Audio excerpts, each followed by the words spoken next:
So when it comes to street photography, whether that's on film or digital, it's not the camera that is as important as it is just understanding how the camera works in your settings. So before I jump into this, while the options are vast, I do personally enjoy Leica rangefinders the most because I just enjoy the rangefinder patch focus system and being able to zone focus. It just works best for me and my eyes and the way I want to be able to react and move on the street. But with that out of the way, here is how I use any camera, digital or film, for street photography.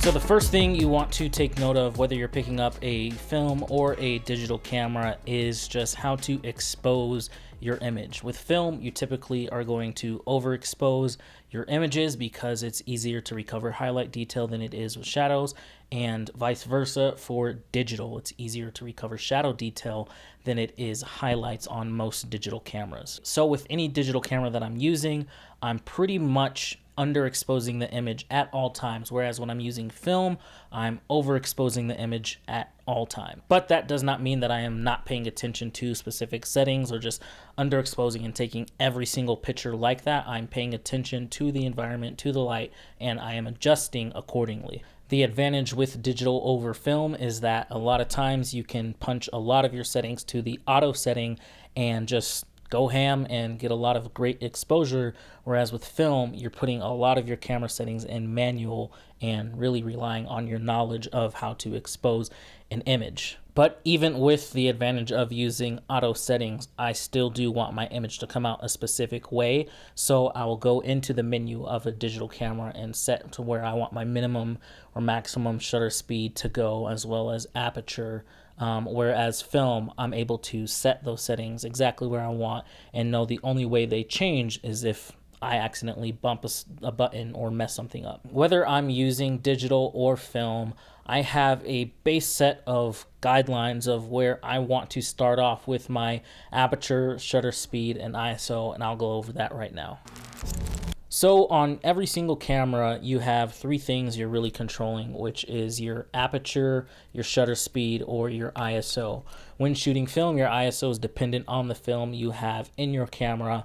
I like to shoot black and white film a lot, so I usually use Ilford HP5 or a Tri-X 400, which are both 400 speed films, but I really love to live around the 800 ISO range. I just love the way the grain looks when I develop my film, and just like the character of the image from pushing the film. So generally on my cameras, I like to have a minimum shutter speed of 250 when I'm out on the street shooting. That reduces any chance of me getting motion blur if that's not something I want to deal with. If you do want to deal with motion blur or you just want it for an artistic look, go for it. Lower your shutter speed to whatever you feel is appropriate to get that amount of motion blur.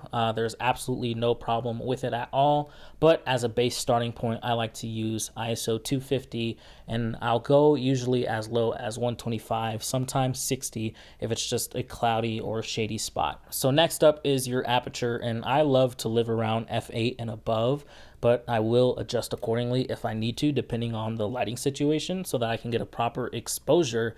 But for the most part, I like to live around f8. 5.6 is something I'll come to as well, but once you start getting a lot lower than that, you really start losing just your range of focus you can have if you're doing something like zone focusing. And for the ISO on this camera specifically, it goes all the way to ISO 3200, and I've shot film at those speeds before, but I really like to live around 800 ISO, or if it's like a cloudy or gloomy day, I'll usually go up to 1600 ISO. And again, I love that just ISO for my film, just the way it looks. If I'm shooting a color film, the max I'll go is ISO 800, shooting like a portrait 800, but for the most part I do like to shoot like a portrait 400 or just regular 400 speed color films, and I'll just overexpose those as well if I need to by just lowering the aperture, the ISO on the back of the camera if I need to, just to compensate and overexpose, so I just know that I'm getting a good exposure on that shot. So really the only difference when it comes to the film camera you pick when you're out doing street photography is just what style of camera do you like? Do you like this SLR style where you're looking directly through the lens and you know just exactly what your composition is going to be like? There's different type of focusing windows through a lot of these film cameras. Some of them will have things such as like split prisms where you need to essentially line the image up. It'll split in the middle. It's almost like a rangefinder patch, but not really. Or, you know, like most other lenses, it just kind of, you see the depth of field and the blur and everything when you're looking through this lens. Again, this isn't my preferred style.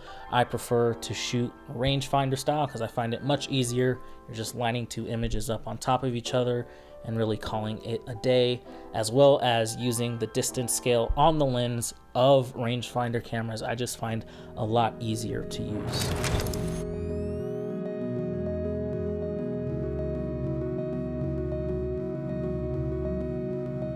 So when it comes to digital cameras in street photography, I almost feel like opposed to film, you have a lot more options of just what you can do with the camera, because digital cameras just have a lot more range in what they can do and in what they can kind of capture for you. A lot of digital cameras have even higher shutter speeds than most film cameras. This one on this Leica M10 goes up to 4,000, where on my Leica M6 it only goes to 1/1000th of a second. But there are film cameras such as the Nikon series that go up to a lot higher shutter speeds.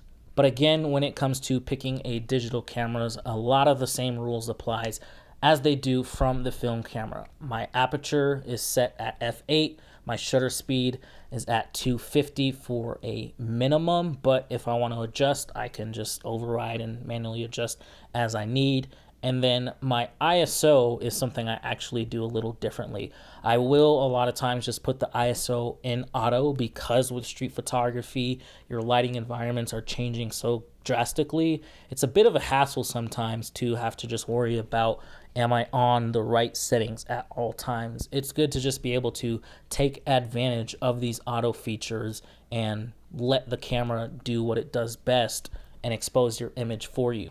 Again, like I said earlier, when using digital, you want to underexpose because it's a lot easier to bring back shadow detail than it is highlight detail. So I will set my exposure compensation to anywhere from -0.3 to all the way to 1 stop underexposed, unless I'm trying to do something specific as like a silhouette type shot. That's really where I like to live, and when I'm editing the image later in post, I can bring back up those shadows fairly easily. Of course, with digital, you can be a wimp and chimp and look at your photos, which I'm guilty of doing all the time. But, you know, it can get a little overwhelming because you can take an infinite amount of photos. Something I really like to do is use a very small SD card. So this is a 32 gigabyte SD card. Sometimes I'll pop in a 16 gigabyte because I don't want the trouble of, at the end of the day, coming home and having to sift through a million photos. So with all that said, whether you're using a film or digital camera, if you're operating under that baseline rules of settings and then adjusting accordingly, you can really pick up any camera at your disposal and do street photography. So thank you guys for watching this video. If you enjoyed it, leave a comment below. What is your favorite camera to use? Doesn't even matter if you like to shoot street photography or any other type of photography. Just let me know. I love just learning what other people out there are using to capture their images. Catch you guys in the next video. Peace.